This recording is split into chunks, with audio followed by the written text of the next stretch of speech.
Hi friends, இன்றைக்கி வந்து reception மாலை ரோஸ் வச்சு எப்படி செய்கிறதுன்னு தான் இந்த வீடியோவில் நான் செஞ்சு காட்டியிருக்கேன்.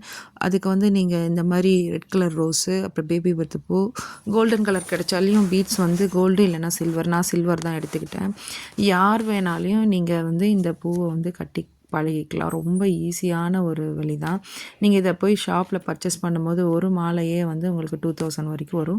நீங்கள் இதை பூவெல்லாம் பர்ச்சேஸ் பண்ணி நீங்கள் செய்யும் போது உங்களுக்கு வந்து 700 ருபீஸ் தான் இதில் சார்ஜ் ஆச்சு. எனக்கு அவ்வளோதான் ஆச்சு ஒரு மாலைக்கு. நீங்கள் யார் வேணாலும் இதை வாங்கி ட்ரை பண்ணி பாருங்கள். ரொம்ப ஈஸி தான். ஒரு பூவும் கோத்துட்டு இந்த பேபி பர்த் பூவை நீங்கள் பூ கட்டுற மாதிரி கட்டிட்டு அதுக்கப்புறம் கோத்திங்கன்னா ரொம்ப ஈஸியான மெத்தட் தாங்க. அதுக்கப்புறம் எல்லாத்தையும் தனித்தனியாக இருக்கிறது எல்லாத்தையும் நீங்கள் ஒட்டுக்கா சேர்த்துனீங்கன்னா இந்த மாதிரி உங்களுக்கு மாலை மாடல் கிடச்சிடும். ரொம்ப ஈஸி தான். நான் சொல்கிறது என்ன ஈஸி தான் நினைப்பீங்க. ஆனால் நீங்கள் செஞ்சு பாருங்கள். செஞ்சால் உங்களுக்கு இந்த வீடியோ ரொம்ப ரொம்ப பிடிக்கும். நீங்கள் ஒவ்வொன்றும் இந்த இதில் பார்த்துட்டு நீங்கள் கற்றுக்கலாம். இந்த வீடியோ உங்களுக்கு பிடிச்சிருந்துச்சுன்னா லைக் பண்ணுங்கள், ஷேர் பண்ணுங்கள், சப்ஸ்கிரைப் பண்ணுங்கள், சப்போர்ட் பண்ணுங்கள். இந்த மாலையை நான் வந்து